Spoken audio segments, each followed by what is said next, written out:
tarde. Como é que vocês estão aí nessa quarentena? Hoje eu trago para a gente discutir mais o conteúdo de história, que é o capítulo 3, o início da colonização, tá?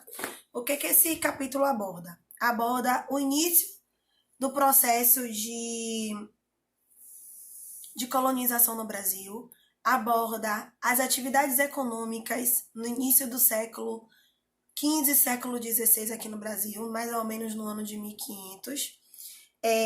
A gente aborda aí qual foi essa primeira atividade econômica que foi explorada aqui no Brasil.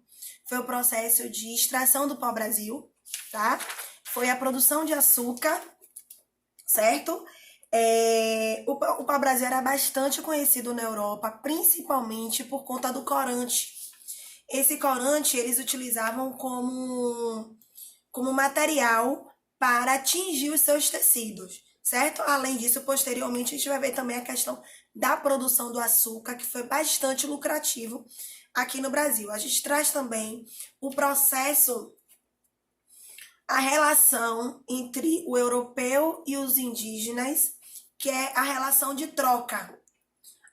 O índio, ele dava a sua mão de obra, em contrapartida, os europeus davam para os índios produtos que eles não conheciam, certo? Essa primeira atividade econômica, essa primeira relação feita aqui nas terras brasileiras, a gente deu o nome de escambo, certo? A gente vai ver também aí, no capítulo 3, o início do processo de administração desta colônia, tá? A princípio, o primeiro método de administração foi através das capitanias hereditárias, que foram divididas em 15 lotes.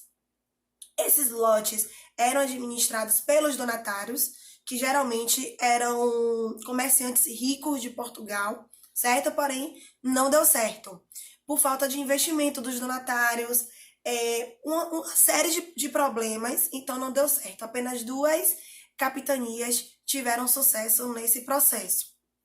Depois, a gente vem aí também abordando nesse capítulo, que é o governo geral, tá? A primeira sede do governo geral aqui no Brasil foi na cidade do Salvador, tá? A cidade de Salvador ela foi fundada no 29 de março de 1549, na capitania da Bahia. E o primeiro governador geral foi Tomé de Souza. Nesse capítulo também, a gente vai abordar a escravização de indígenas.